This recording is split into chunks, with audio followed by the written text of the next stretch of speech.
Hey, I'm Ryan Reynolds. At Mint Mobile, we like to do the opposite of what Big Wireless does. They charge you a lot, we charge you a little. So naturally, when they announced they'd be raising their prices due to inflation, we decided to deflate our prices due to not hating you. That's right. We're cutting the price of Mint Unlimited from $30 a month to just $15 a month. Give it a try at mintmobile.com/switch. $45 upfront payment equivalent to $15 per month. New customers on first 3-month plan only. Taxes and fees extra. Speed slower above 40 gigabytes. See detail. Cue the fireplace and your favorite fall movie. There's nothing better than a cozy evening at home with a glass of First Leaf wine.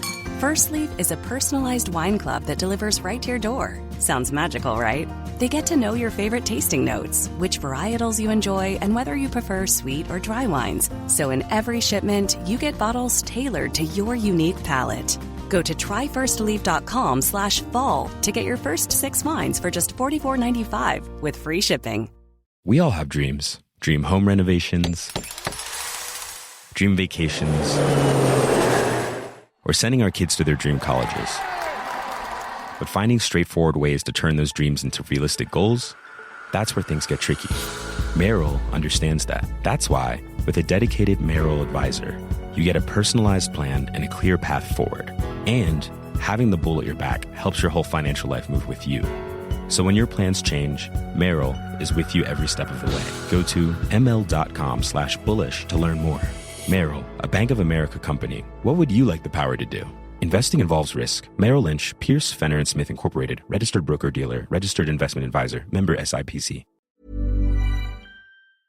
Surviving Sister Wives contains adult content that may not be suitable for Latter-day Saints or sinners. Listener discretion is advised.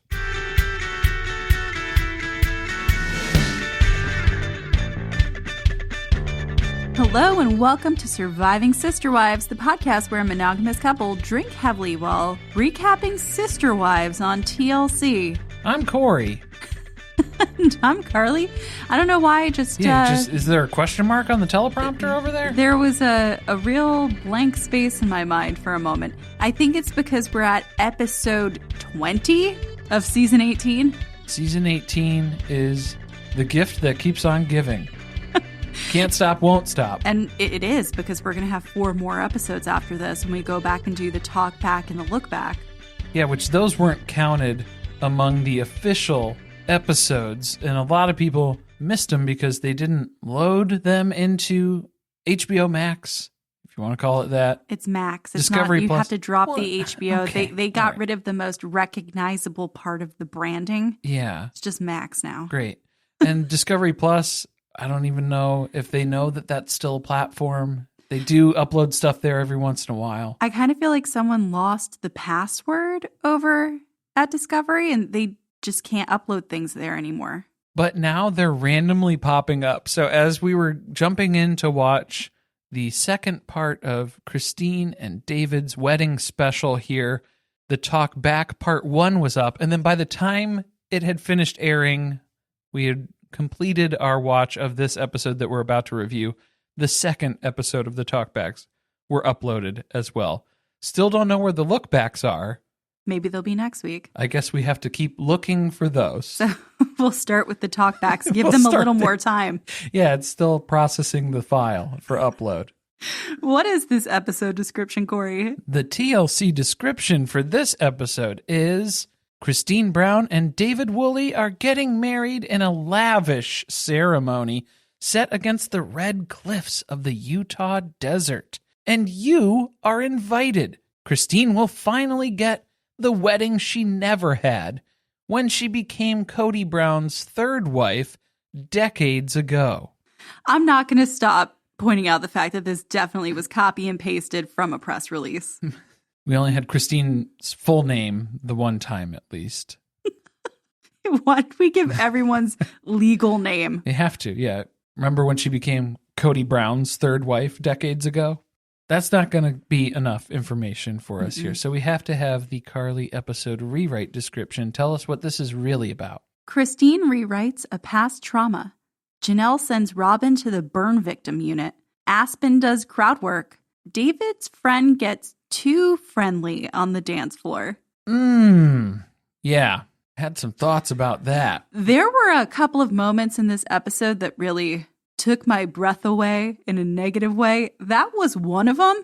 Surprisingly, I'm not sure it was the most disturbing. I feel like not everybody is prepared for the things that I'm going to have to say about this episode.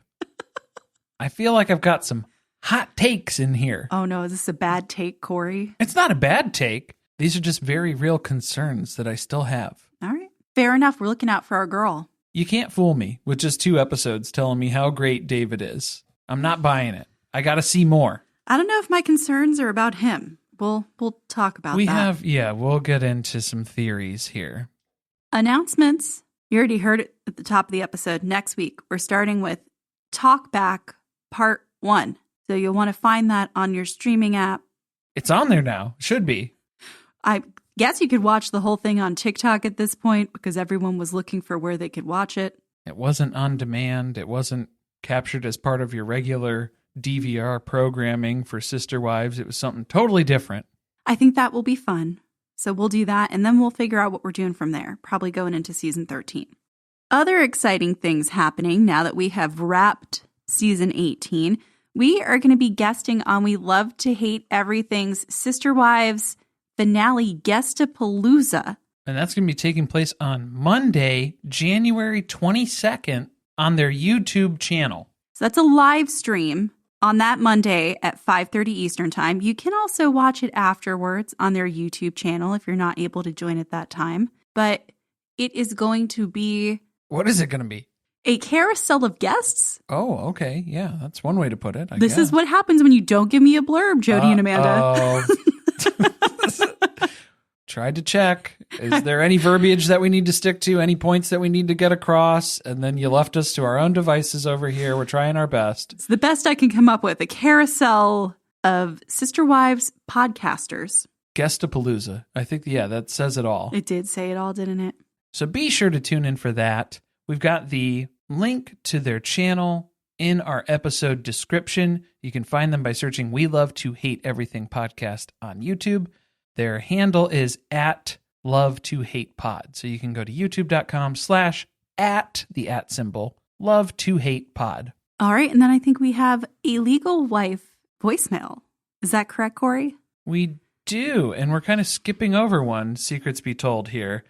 There is one we're saving for the talkback episodes. So if you did leave that voicemail, we did receive it. You will be heard shortly, but once we get to that content, we were saving you for the applicable talkback episodes here.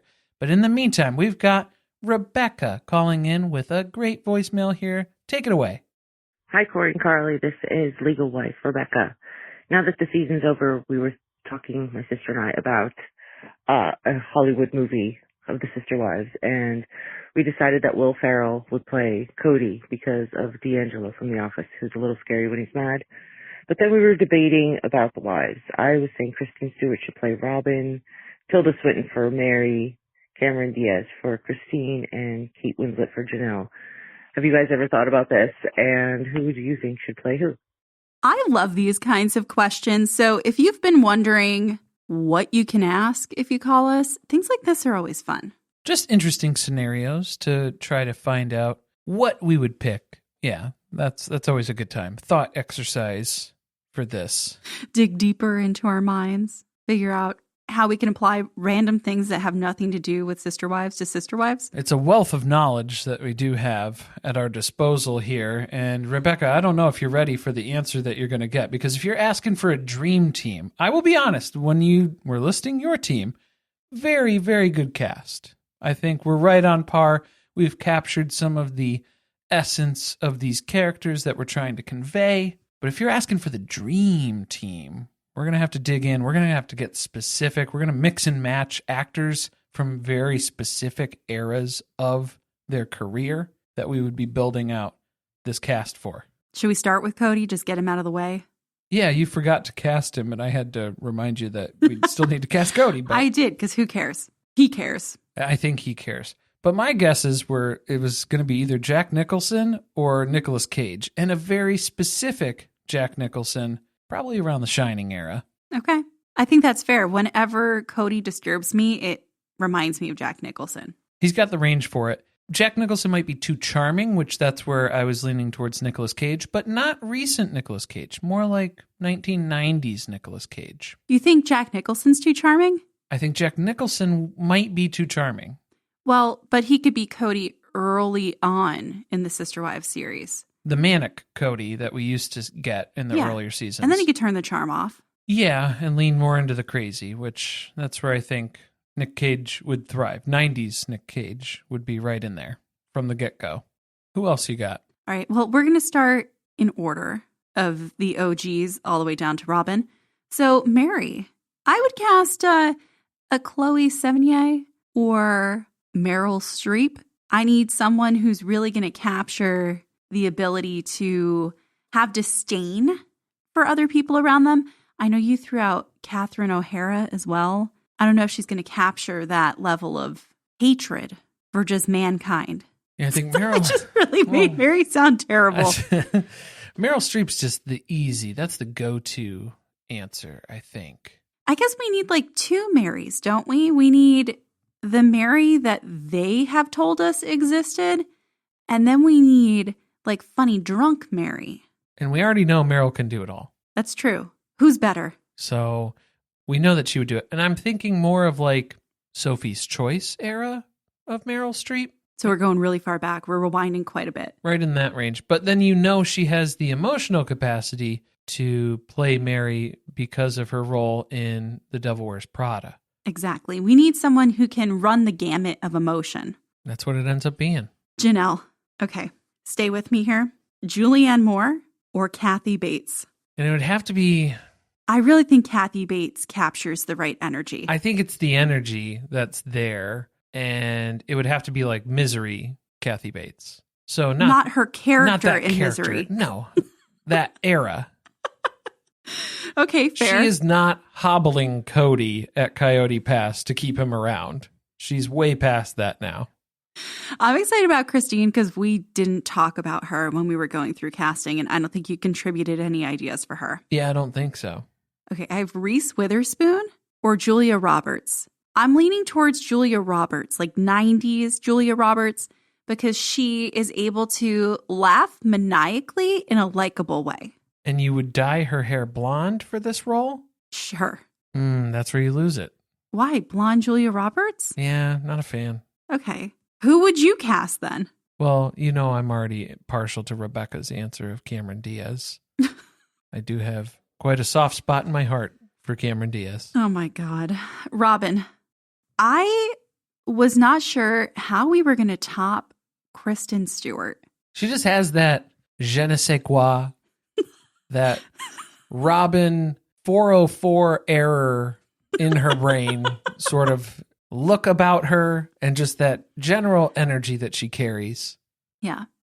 I do have a second option, Shailene Woodley, who I think really has the ability to seem confused at all times. So I'm excited about both options. If we're going dream team, I would go with like a young Lily Tomlin from like her 9 to 5 era.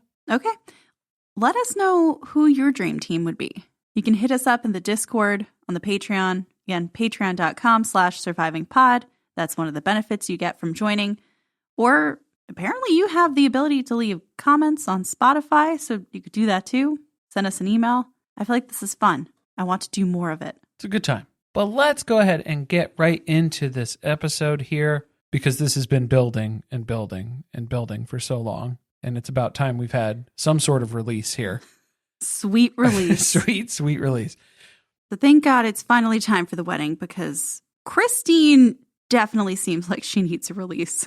Maybe we needed a tailor, another fitting, perhaps. Maybe that's what we needed. It's a seamstress, Corey. Okay. All right. Yeah. Well, yeah. Yeah, we do see her get into the dress at the beginning of the episode.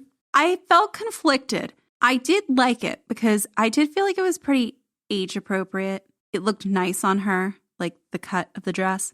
It wasn't well fitted.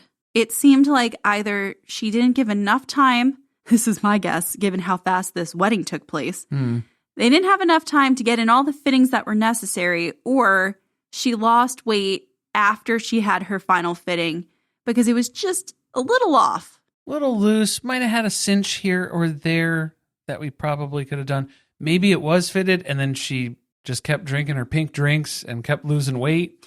Right, that's it. That's what did it. I'm sure that we could say that that's what it was.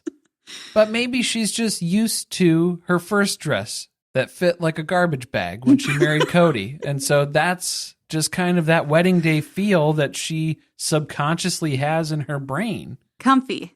This is what it's supposed to feel like. I mean, who are we to even point anything out? Because this fits significantly better than the first one. 100%. Yeah. There are no complaints about this dress that will match my disdain for her first dress. I didn't really love the illusion plunging neckline situation. I felt like the piece that they had in the middle was very visible on camera. Didn't love that. I also felt like it was quite a plunging neckline. Maybe something a little further up would have made me feel more comfortable. That's not your day. Look, when you have when you have a plunging neckline and also the dress does not fit you well, the loosey-goosey becomes a concern. People might be seeing in to places that they shouldn't be seeing. Because you might have a tit-tat nip slip. Her titty tat was showing, by the way. A couple of times. Did not cover it up. Nope. So let's go ahead and zip Christine up. Let's get her in this thing. So all of the daughters, well, Christine's biological daughters, are zipping her up because, of course, we need Mykelti to get some more screen time. Can't get enough. We're going to have to talk about that. Mykelti was in almost every shot of this episode. Because, well, she's one of the only adult children that Christine has who still agrees to film for obvious reasons. There's a need that's trying to be fulfilled there. She has to be the spokesperson of Christine's children. So is it just that production is comfortable with Mykelti, so then they're grabbing her to have her frame the context of some of these interactions? Or is it just that she is inserting herself constantly to be the center of attention in these scenarios? Maybe a little of both. Probably a little of both. A little 50-50 there. David's going really heavy on the unicorn thing. He said it 3 times already. We've only seen 2 episodes with him. I guess this is the 3rd. So we're 1 per episode. He said, Christine's my goddess, my queen, my unicorn. Which then people were finding out Urban Dictionary has a different definition for unicorn, which nobody's prepared for.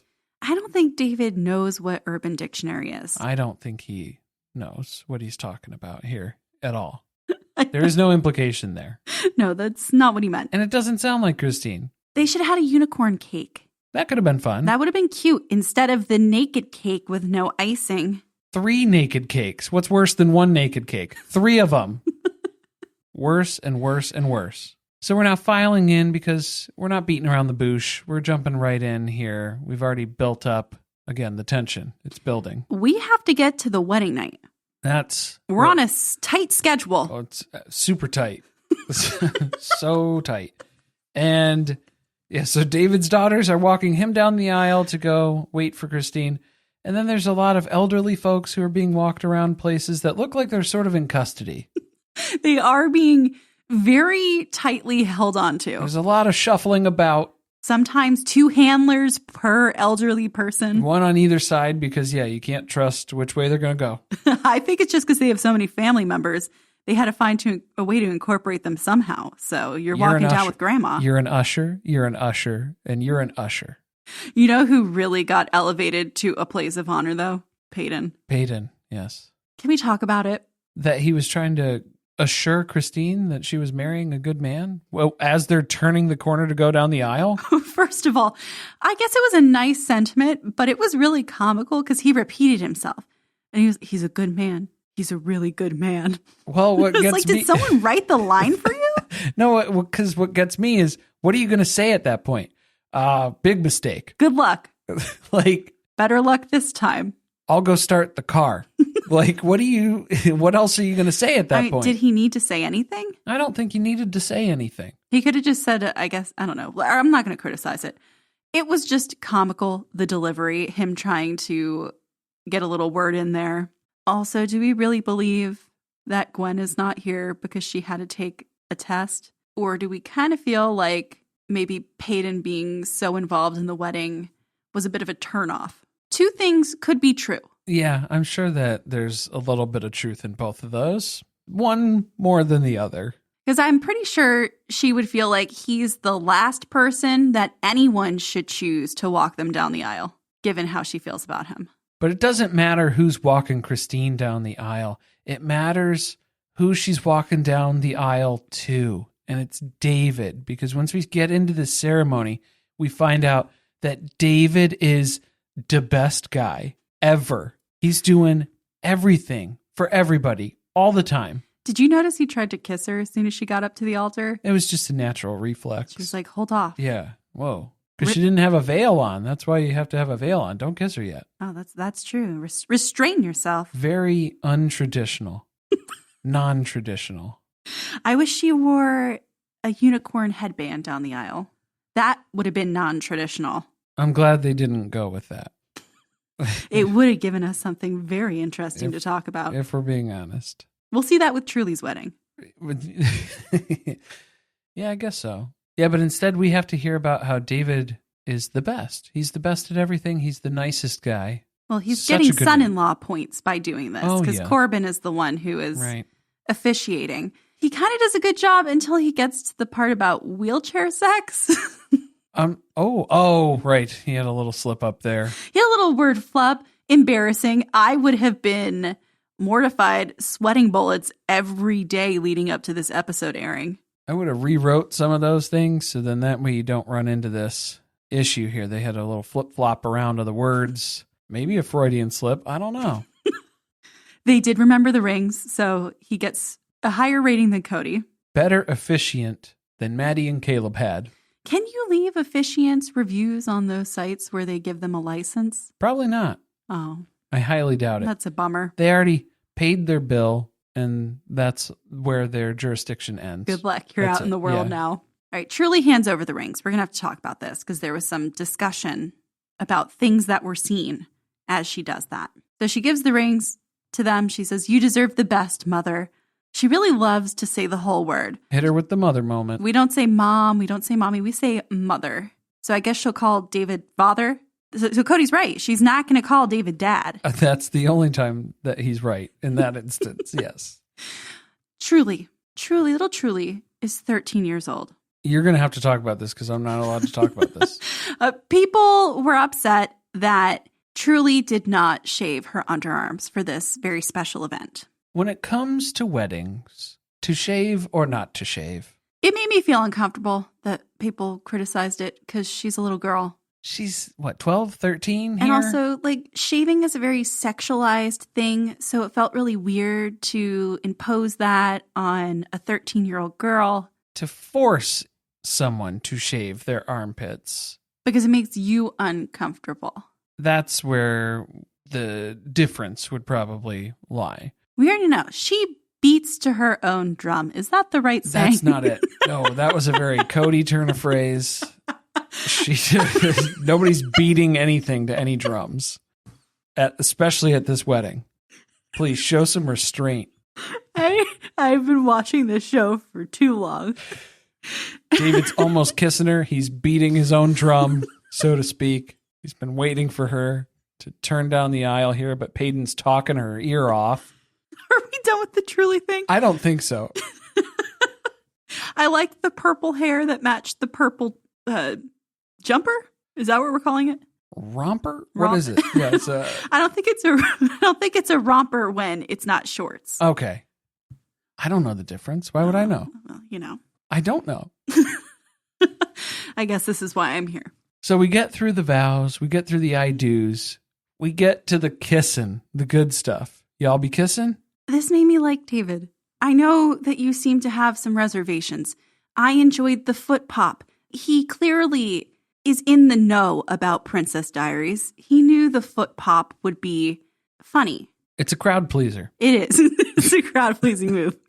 What is not crowd pleasing, and it was not Corey pleasing, is to refer to this as lifting the leg. Can we come up with a different term? It did sound like he took a piss on the altar, did it not? Please. It's a foot pop. I get that when he told Christine, I popped my foot, she thought that he had been injured or something. Like that was probably the first thing. She was like, what happened to your foot? And then they explained it. No, I lifted my leg. But then people were latching on to, oh, you lifted your leg. And that was so funny. We need to be more specific and decisive with our language and how we're explaining this. I feel like Christine doesn't understand a lot of the things that he says. She also didn't understand when he did a combat roll onto the altar last episode. Yeah, the tuck and roll. See, in the last time you were at the altar, you did a tuck and roll, and now you're telling her that you popped your ankle, you popped your foot. She doesn't know what's going on. You know, she's like, it's not time to get injured. Did you fall over again? We have things to do this evening. We're gonna have to ice you down during the reception. No dancing. Everything needs to be in working order. No excuses. Because I'm gonna put you through the ringer in a little bit. The kiss. I mean, he popped that foot, but like we almost didn't see it because Christine went hard on that first kiss. She was gobbling him up for the first time in the episode. For the first time in a long time. It's definitely going to be one of many tonight. I don't know. David wasn't ready for it. And then that was why he popped the foot maybe out of another response. It was just a bodily reaction because the rest of him his face wasn't responding to the kiss. Lots of things were popping, moving. Oh boy. Yeah, hopefully his ankle isn't the only thing that's swelling. Well, it's definitely not going to be the only thing tonight.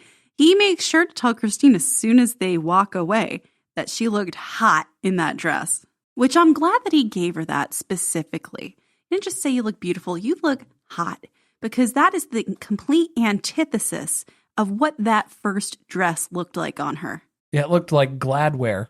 Speaking of trash, we have to hear from Cody and Robyn because they are obligated to make an appearance in the episode in order to get paid. That's my assumption. Or as David would say, we have to go check on Cody and Robyn. That's the Pooh Bear? It's the Pooh Bear. All right. Still going with it? Yeah, there's still been requests on the Discord every now and then.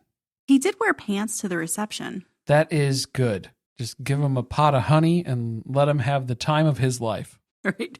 Let's talk about them. They contributed almost nothing to this episode. They tormented me by being on the screen. They haunted my dreams in what did eventually take place on the screen. Well, it starts with Cody talking about how Christine doesn't need his permission to get married.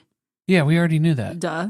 Just like I guess he never asked for hers to marry Robyn. Just like how she didn't need your permission to divorce you either. Fair's fair. Whatever. But yeah, it's just Cody and Robyn are just abusing more trees on Coyote Pass. I guess they've decreased in value, so they're chopping them down and selling them off. This is what I hope we get an answer to next season. Why is Cody always cutting down trees?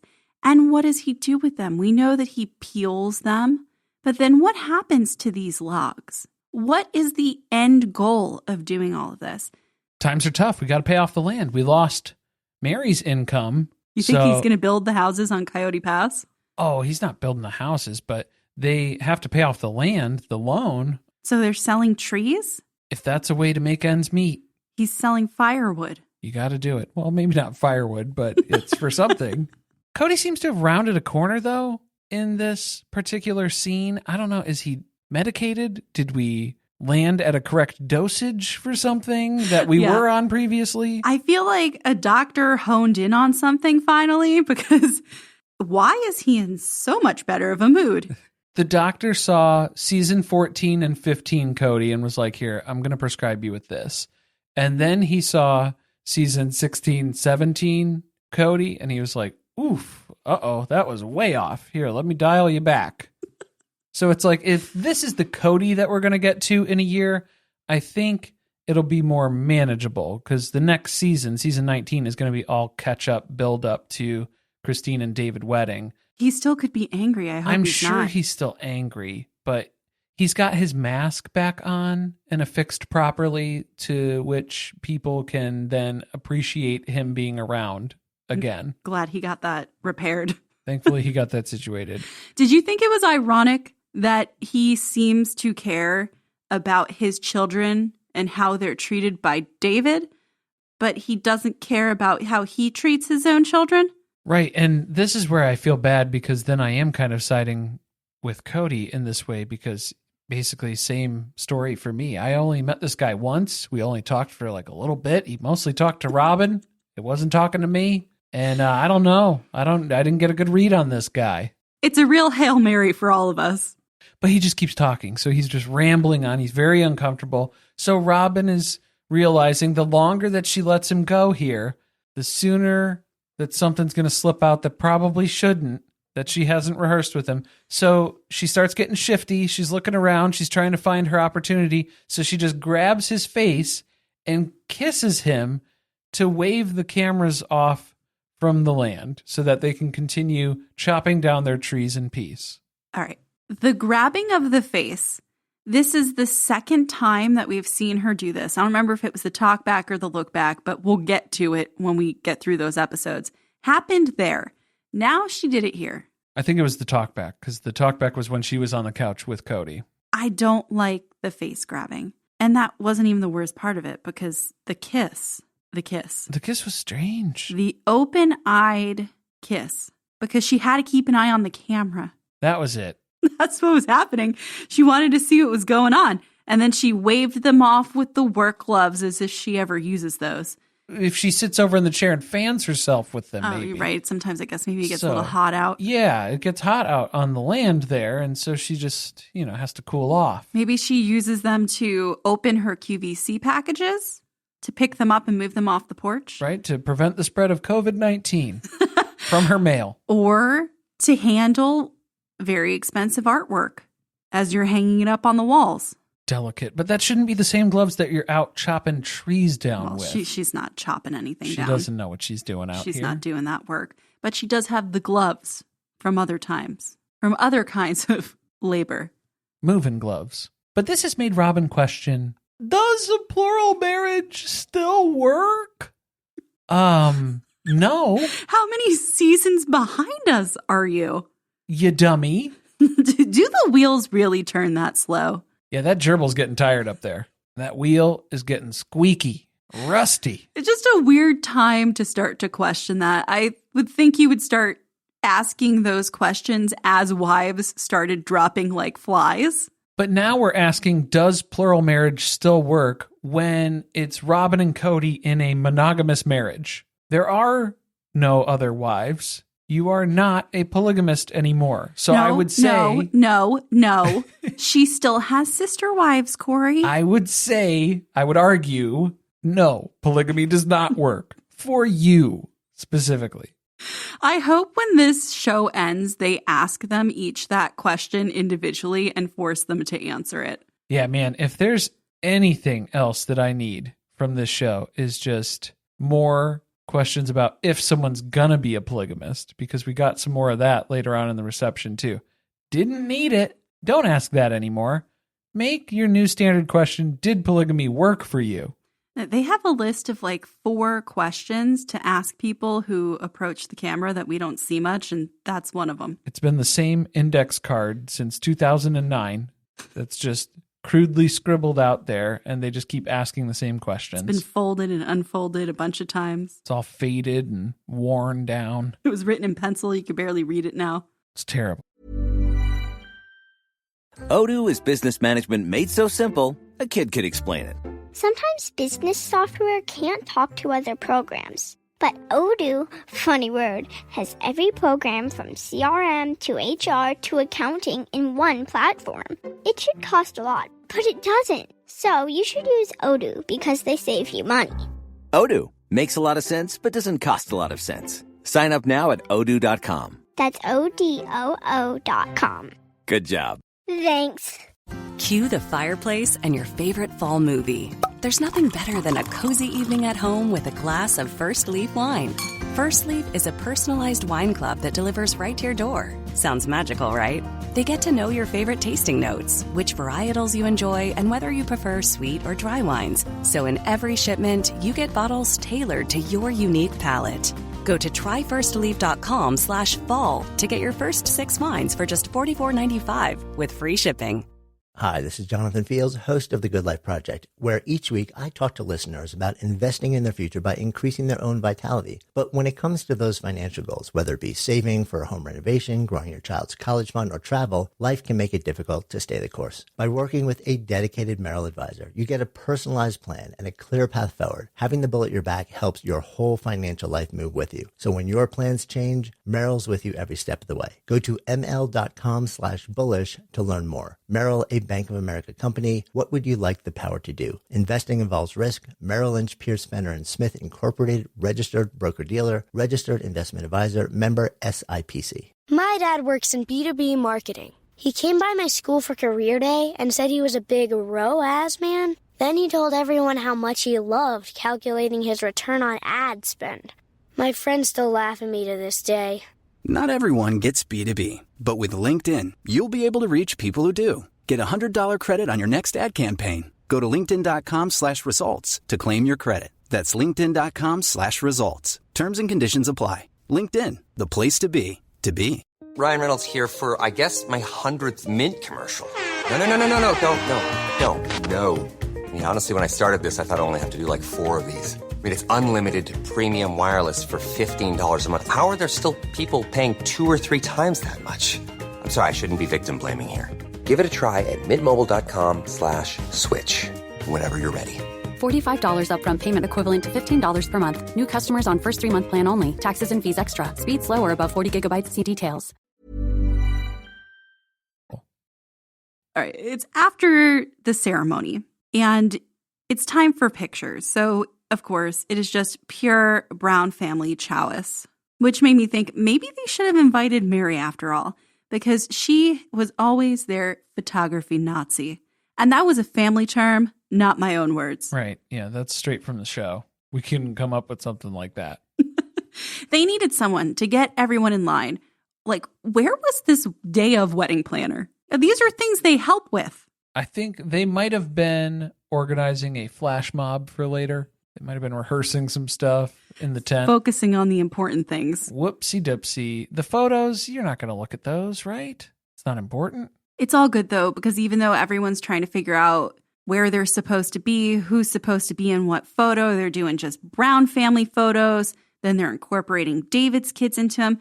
It's okay, because everyone's vibing, especially Maddie and Caleb with David's family. Do you think they'll move from North Carolina back to Utah just to be around his family? Because I think Caleb's ready to do that.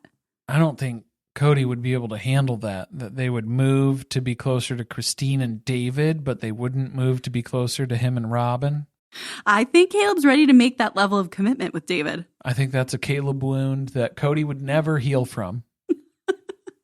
The best part of this was Janelle and Christine taking a few pictures alone together. Wasn't it sweet? I thought it was sweet.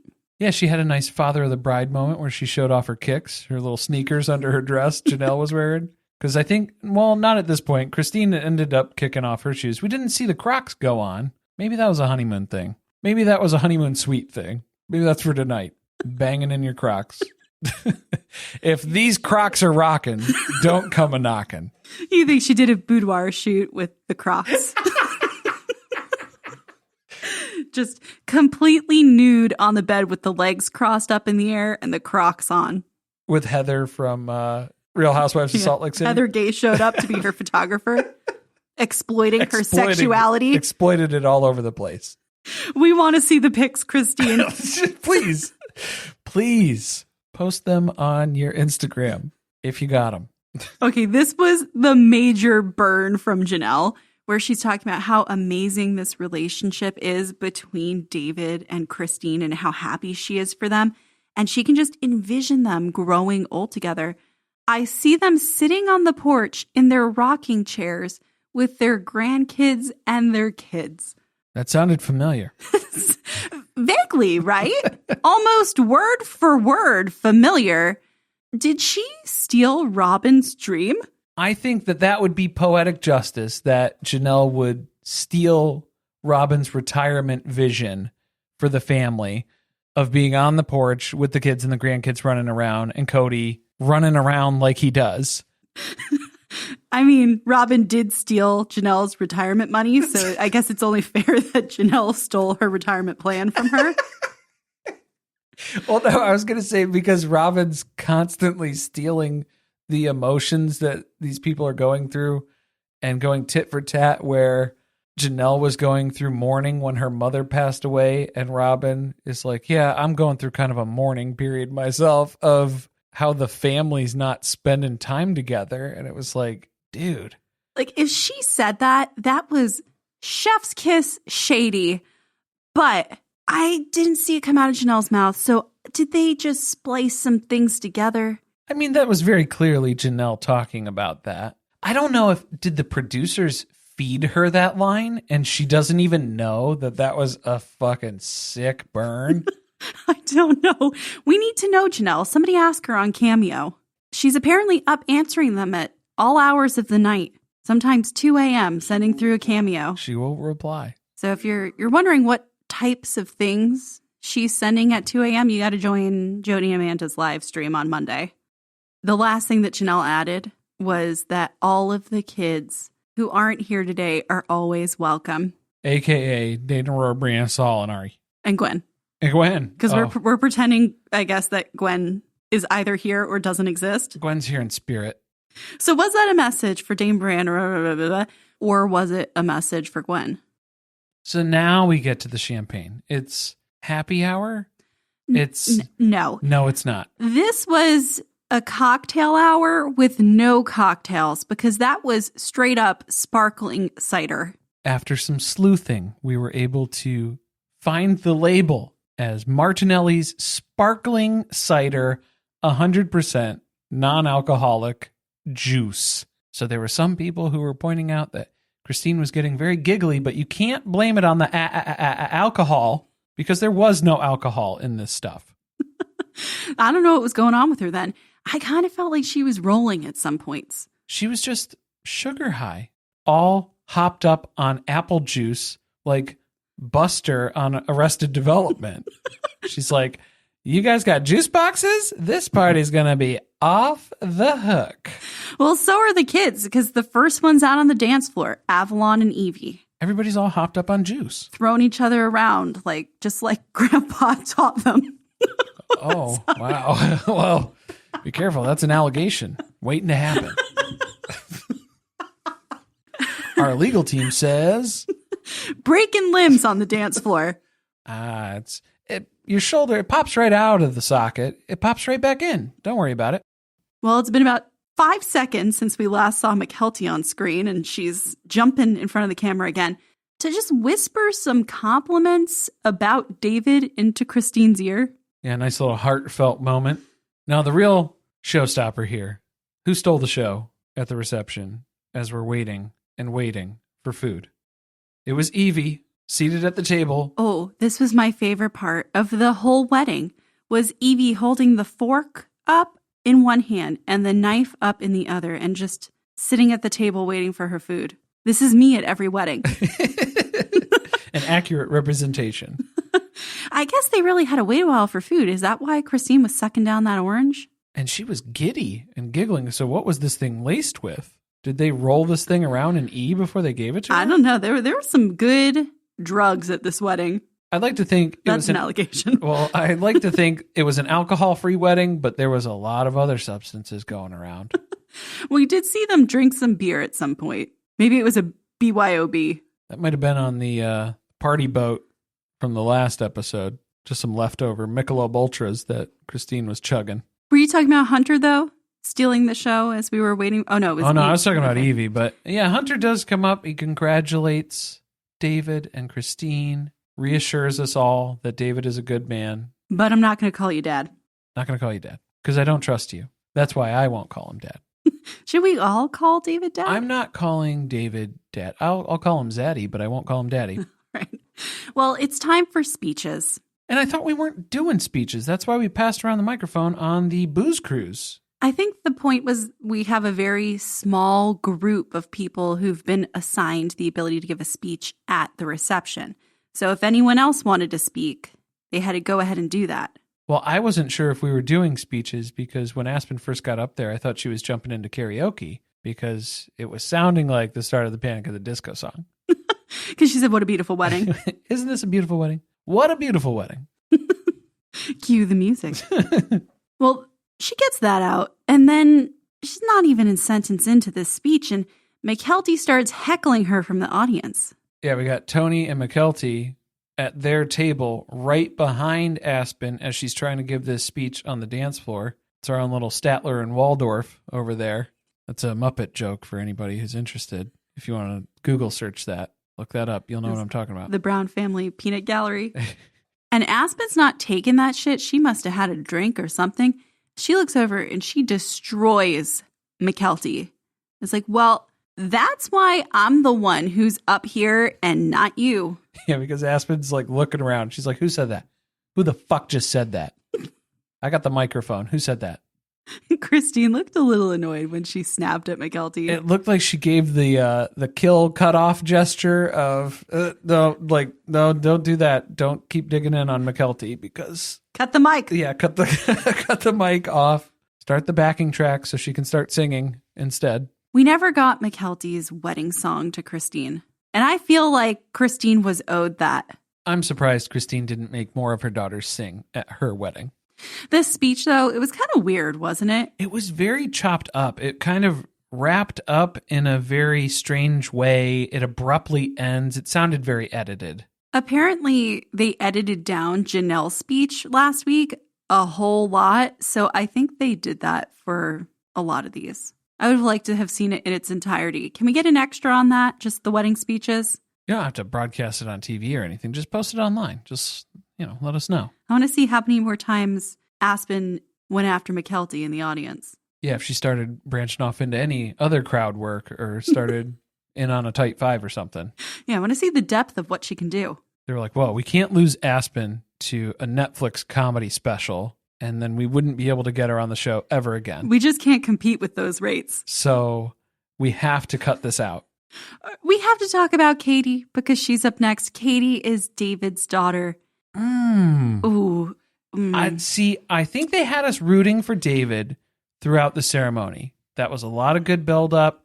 That was great. And I think they did have a lot of us as the audience, not me, a lot of us who were viewing in the camp of, yeah, David's great. This is good. David and Christine, 2 thumbs up. Then Katie gets up to speak, David's daughter. And it gets weird because right away she takes responsibility for them being together. The first thing she says is immediately taking credit for Christine and David even being together today. Not even just getting married, but being together. Which she's since posted a TikTok trying to walk the speech back and said that that was a joke, and then kind of got on people for thinking that she has the power to somehow have made this happen. And it's just that she put it out in the universe that she thought that Christine was the right person for her dad. And God provided a rental and did the rest. Her explanation is that she manifested this. Just saying, if it was a joke, we need to work on our delivery because it didn't come across that way. And actually, the whole crowd hushed. Yeah, Christine was trying to cheer it on as, yes, manifestation, it's a thing. But I think secretly she was just worried that she's got another Robyn on her hands. She's like, oh no. I'm going to have to make a vision board again. I really don't want to have to do this. But Katie just starts rambling here because she's all jacked up on sparkling cider. There's not nobody's cutting her off at the bar.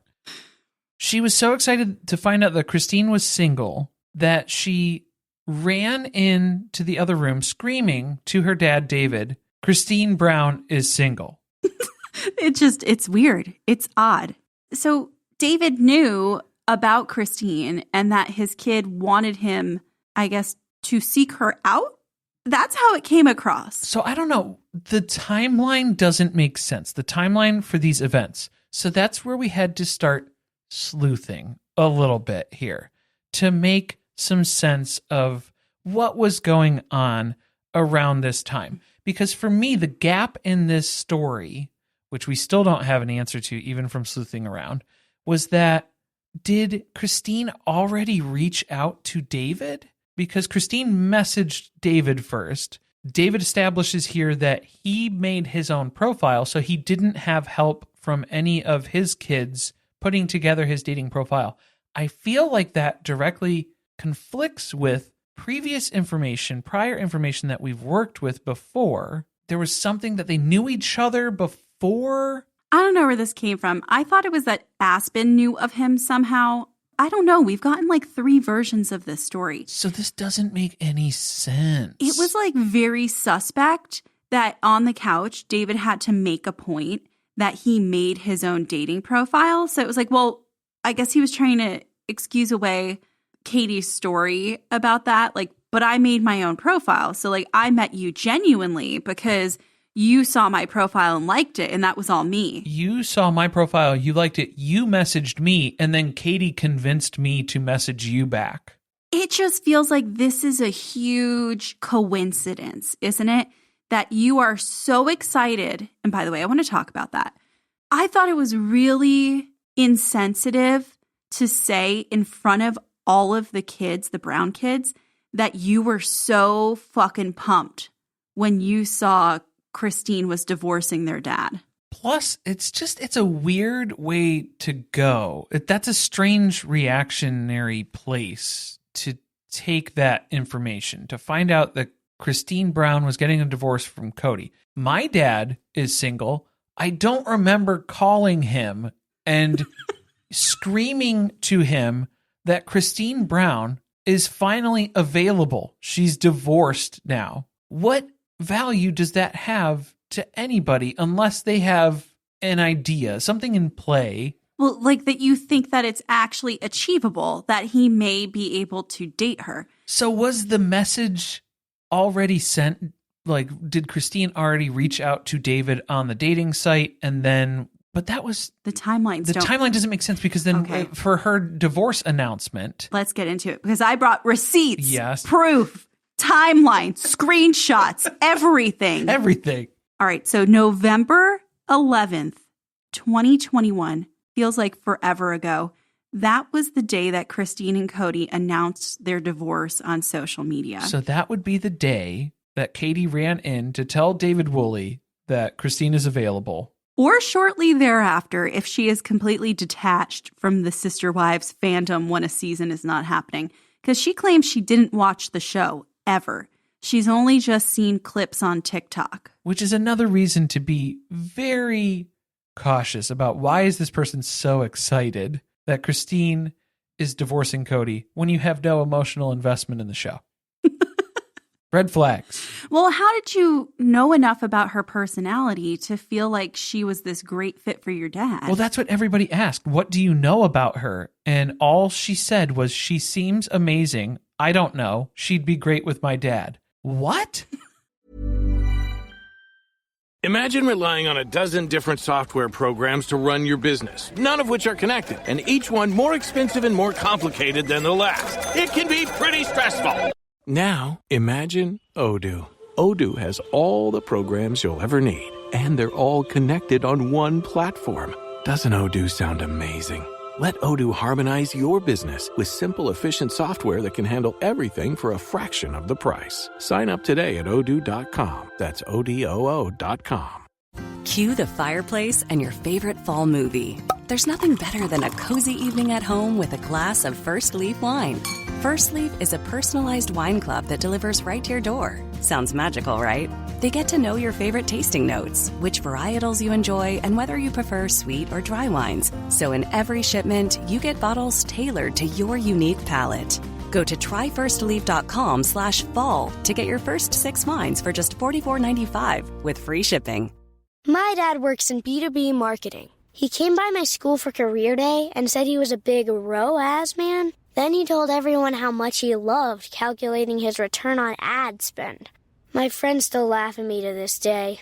Not everyone gets B2B, but with LinkedIn, you'll be able to reach people who do. Get a $100 credit on your next ad campaign. Go to linkedin.com/results to claim your credit. That's linkedin.com/results. Terms and conditions apply. LinkedIn, the place to be, to be. We all have dreams. Dream home renovations, dream vacations, or sending our kids to their dream colleges.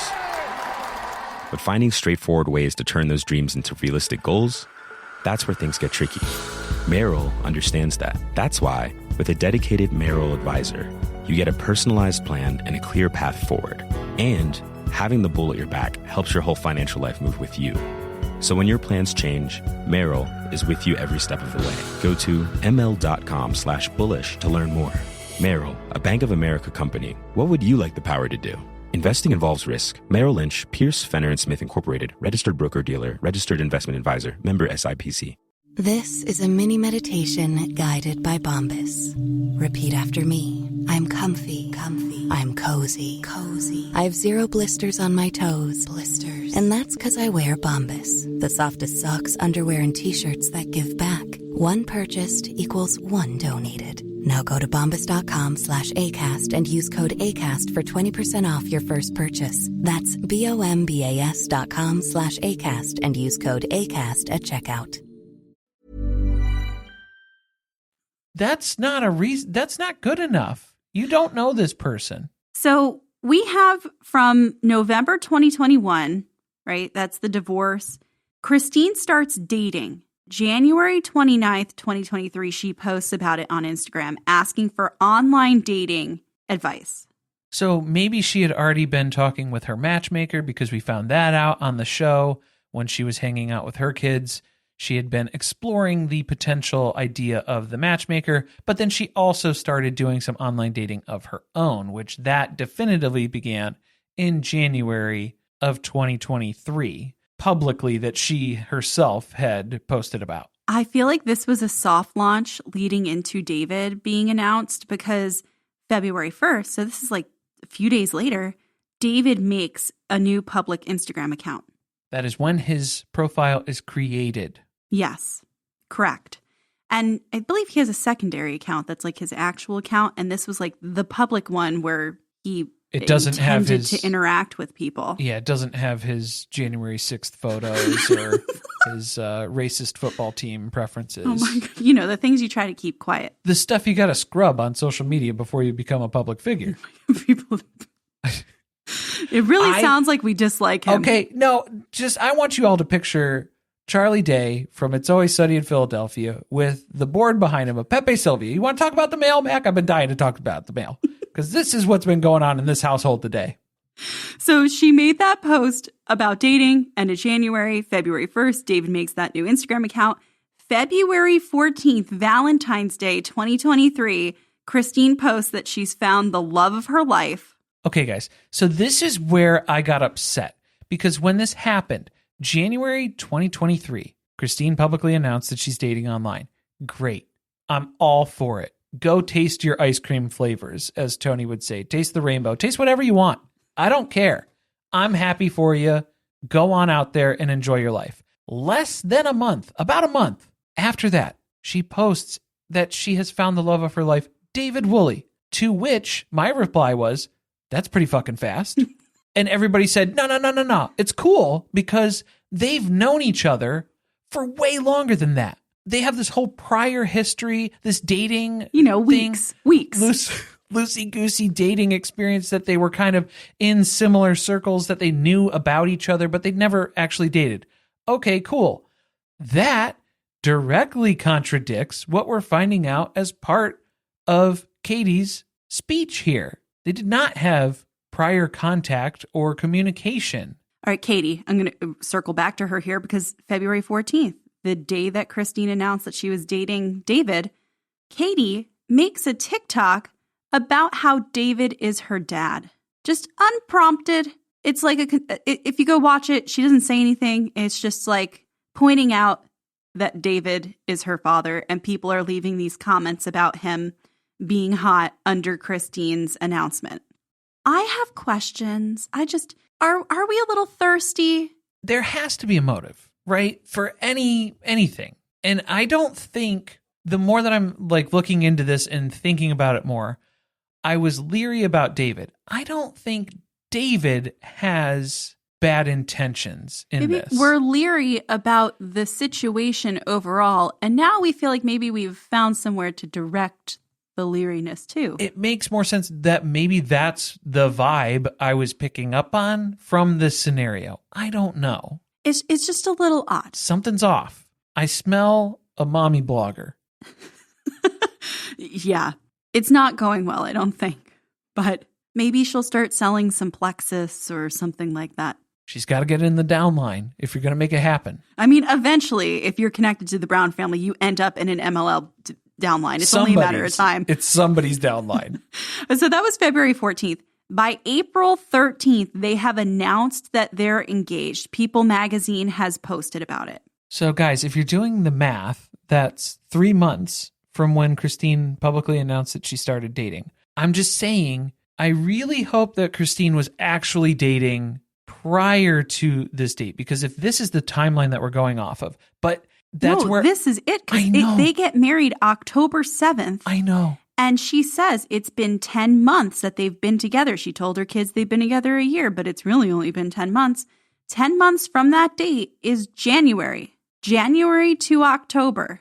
That is the timeline. That's the 10 months. So everything that we're seeing, all of this other evidence that's adding up over here about Christine and David when they met versus what she tells her kids versus what we've heard online, that's the timeline, you guys. It's too soon. I still don't like it. I know everybody's on board. I'm just going to say, I still don't like it. We're being risk adverse. That's kind of my style. All right, so let's move on from Katie's speech.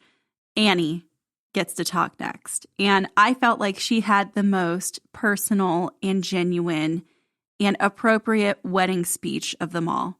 And I thought it was nice that she got to also correct a trauma from her past of not being able to attend Christine's wedding to Cody. She did kind of show up David's mom, Evelyn, who basically just wished them the best. And that was kind of it. And that was nice. It seemed like hers was a spur of the moment speech.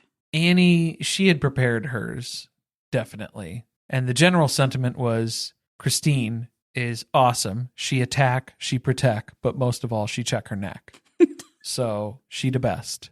Okay. And David the best. And so everybody be the best together. I guess everybody ate by this point. We didn't ever see the food, did we? I didn't see any food. Like, that's a big part of how I judge a wedding.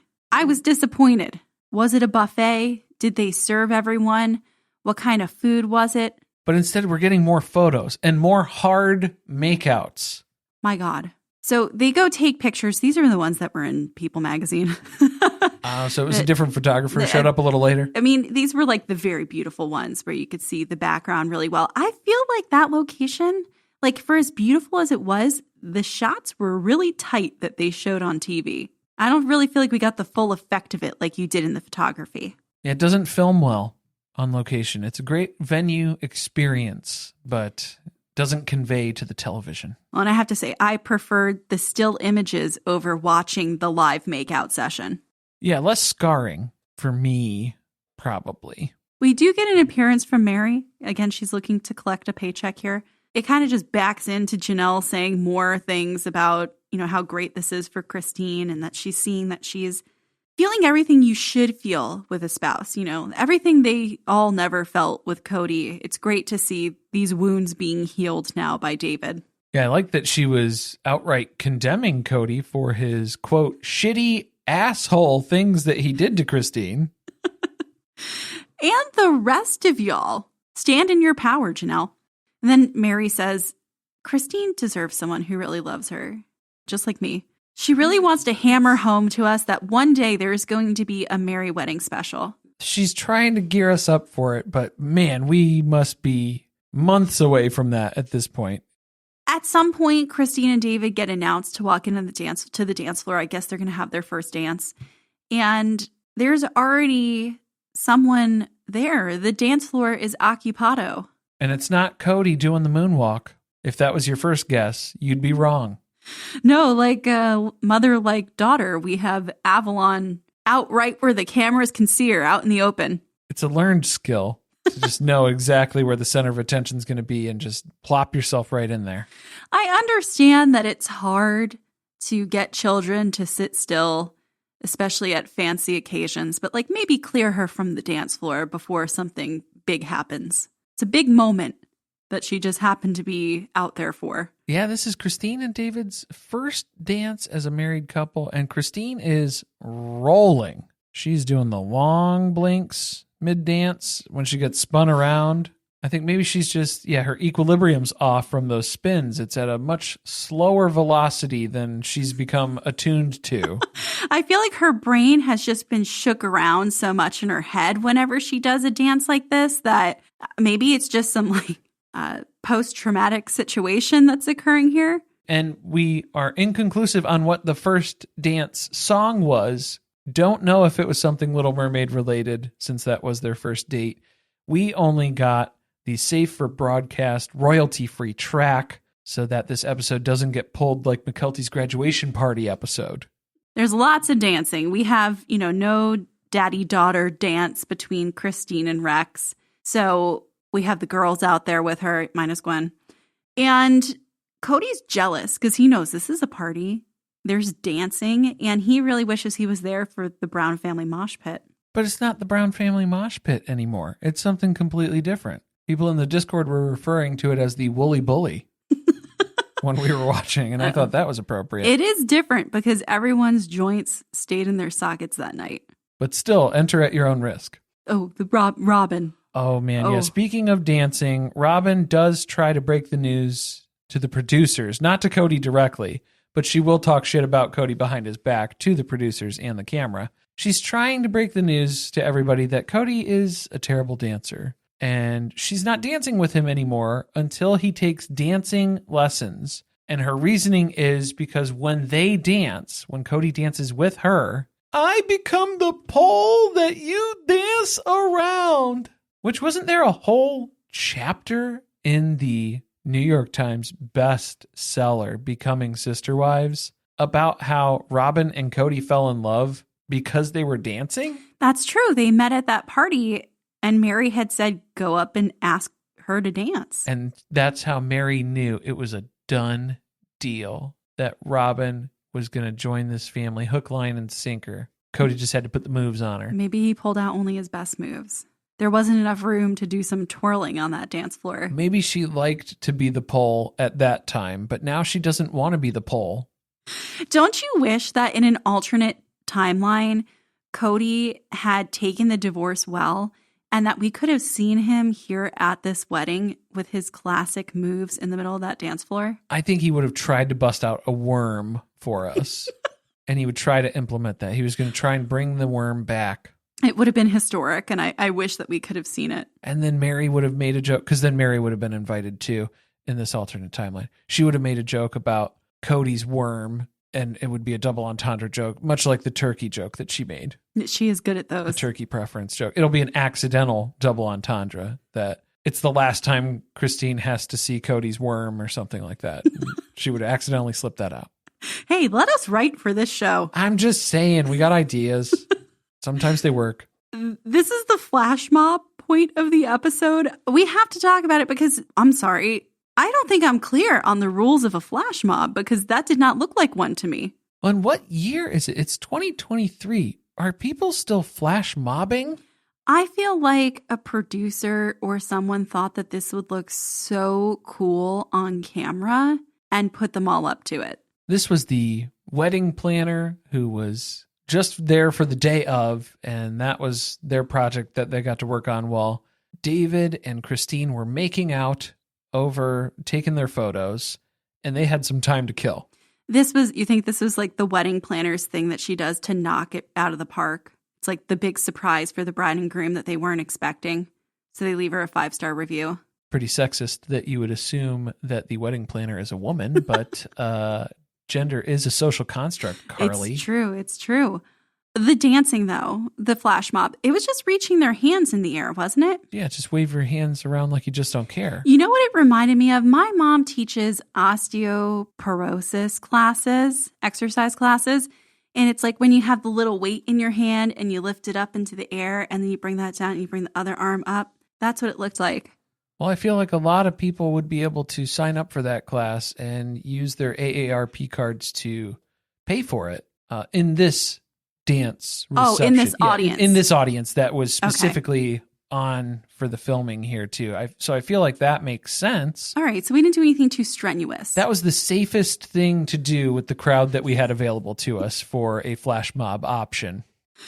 The lap dance scene around the world. We're here. I guess we talked about the cake. Yeah, the cake right? was bad. It didn't look good.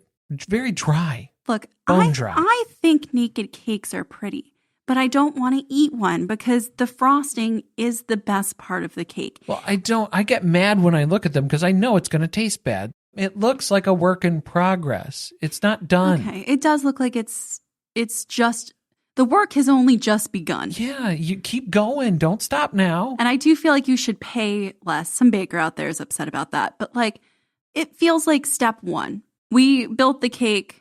We start to put some icing on, and then we just finished. We scraped some off. This was a baker who didn't meet their deadline, and they tried to spin it as this cool new thing, and somebody was dumb enough to believe them. Oh, you think the origin of the naked cake? Oh, yeah. This was somebody who didn't meet a deadline. They were like, yeah, that's what I was meaning to do. That was what I intended to bring you this day for your wedding cake. It just feels like it's so trendy.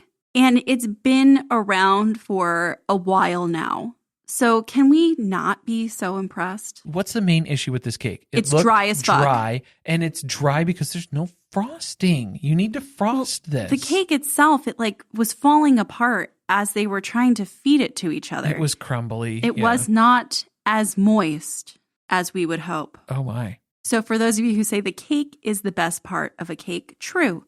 But we want a good crumb to that cake. It got to have a good bake on it. It can't be too stodgy and it can't be too dry. Right. So they did not smash the cake in each other's faces too. So Carly, were you thankful that I didn't smash the cake in your face at our wedding? You know what? I was so drunk by that point that I don't know if it would have mattered. I think it would have mattered. I think you would have been very upset if I had smashed it. See, what I did was best of both worlds. I faked the cake smash, but then we didn't actually do. I didn't place any cake on your face. You just instilled the fear in me. Well, that sounds ominous. They make out again. That's why they couldn't do the cake smash, because she was like, no, nothing else can be in my mouth but your tongue. Except for you. That's all I got room for tonight. The bouquet toss, we're going to breeze over it. But where was Janelle? She was nowhere in sight. When they say all of the single ladies come to the dance floor. When Beyonce starts playing, and it's the single ladies out there for the bouquet toss, Janelle should have been out there. So for those of you who think that Janelle really considers herself divorced, I have questions. I know she don't need no man. She's not interested in it. But how poetic if she had caught the bouquet. No, it makes sense. She doesn't want that heat. She doesn't need any of that placed on her for future seasons that are coming up. Mary wishes she was there. Mary wanted that bouquet so bad. So bad. So everyone is having a good time. They're dancing. They are enjoying some recreational drugs. They are tossing glow sticks around. And then David's friend, Jared, requests that a chair be brought to the center of the dance floor. Okay, this is where it gets weird, and not for the reasons that you would think that it's getting weird. I'm going to try to explain this in the way that it was presented to us as part of the show. David's friend, Jared, who he's not related to, a younger man than David. He grew up. He was one of the kids in the neighborhood. Has a special dance for David. And do not take this the wrong way, because I'm not uncomfortable with a man dancing for another man in the way that Jared was dancing for David. I'm just saying maybe this should have been like a bachelor party thing, not a wedding reception thing. Well, the weird thing about it was nobody knew. Christine didn't know this was going to go down. David didn't know. He just was like, he got someone to listen to him and bring the chair over. And then he just took it upon himself to put this show on for everybody. Because when they're referring to David's friend Jared, are we sure he was, is this a roommate, a dear friend situation? No, stop that. I'm just saying. Maybe he had a little too much to drink or something. Because they said he yelled, "Daddy," and then runs over and jumps and wraps his legs around David and starts giving him a lap dance. Okay. Yeah, well, and that was how Christine's introduced to Jared. Yeah, that's what she does not know him. So if this is intended to be funny, okay. This was her first impression of this man. But when someone doesn't know you and you do this completely unprompted and without notice in the middle of their wedding where their grandchildren are all standing around watching, it's a little uncomfortable. And just to be clear, not uncomfortable for a man to be dancing with another man in that way. Not at all. That's not the reason that it's uncomfortable. The uncomfortable thing comes from it being completely unprompted, unsolicited, and unplanned. He just sprung this on everybody. And Christine isn't really sure how to react to it when it first starts, but it's clear she needs to one-up him. Because we don't know, we don't know what the audience reaction is to. There are people who are cheering it on, but I think they're confused too. And is this somebody who's joking? Yeah, I think he thought it was funny. But that's not funny. Like, to be like, oh, I'm doing gay things. And that's, that's funny. Not funny. That's not funny. Also, you also know that they're filming this for national television. Right. And that they've put a lot of work into, in a sense, producing the wedding and what they're expecting to happen. And then this just happens out of the blue. So that's where it went off the rails for me too, because then what's the intent behind this? It's, oh, that's just Jared living his life, doing funny things. And it's like, that's not funny though. Do you also think maybe he wanted a moment, his 15 minutes of fame? I don't know. We tried to find his social media and we didn't find it. Yeah. So you think if he was that desperate for some fame, he's not out there like Katie. He's not out there starting a TikTok. Tony's eyes are about to fall out of his head because Christine has now mounted David and she is gyrating on top of him in front of everybody. She pulled Jared off. She tapped in. She said, I was going to say, she tries to say that she was tagged in. She was directed by Jared, which at one point you do see him wave her over. But I think she had to intervene before that to then get the invitation from Jared to step in. But I think we did finally find something that made Tony uncomfortable, is watching Christine take over from here. It's about time. Janelle, too. Janelle's shell-shocked.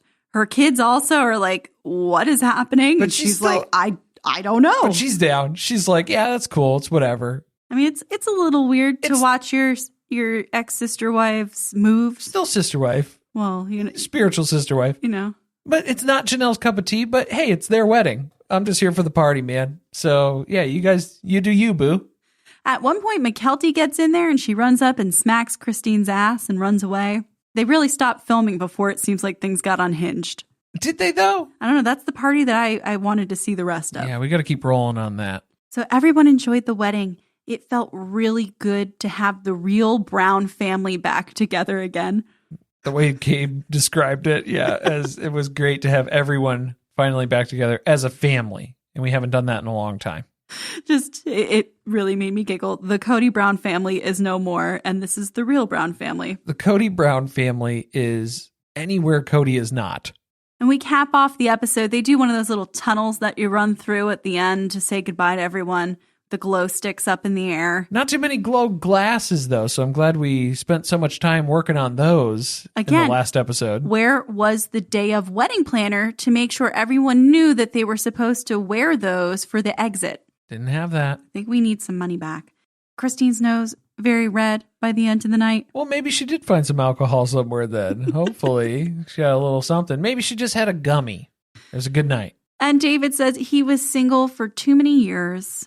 And Christine looks back at him and says, I was sharing for too many years. So it's good to be together now. Thank you, Moab. Good night. Wow, this was interesting, that's for sure. It did not go all the directions we thought it would. It had some surprises. And I'm still here to say I'm hesitant. And that's all I'm going to say. You don't have to be hesitant. That's cool. But just don't judge me for being hesitant, because I'm still hesitant. Looking at the timeline and putting it into context, I'm not making excuses for anything.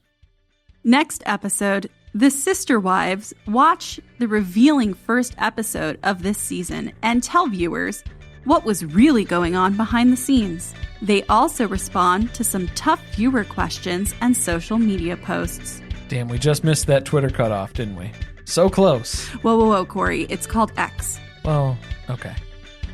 Thank you for listening. If you want to support us, the best way to do that is by subscribing to the podcast and leaving a review on Apple Podcast or Spotify. Be sure to chat with us about the episode on our Discord channel by joining our Patreon, patreon.com/survivingpod. Stay tuned, share with friends. See you next week.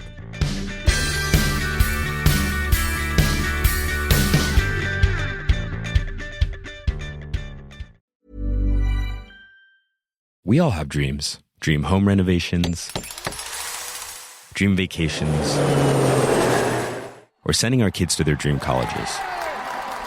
But finding straightforward ways to turn those dreams into realistic goals, that's where things get tricky. Merrill understands that. That's why, with a dedicated Merrill advisor, you get a personalized plan and a clear path forward. And having the bull at your back helps your whole financial life move with you. So when your plans change, Merrill is with you every step of the way. Go to ml.com/bullish to learn more. Merrill, a Bank of America company. What would you like the power to do? Investing involves risk. Merrill Lynch, Pierce, Fenner & Smith Incorporated, registered broker-dealer, registered investment advisor, member SIPC.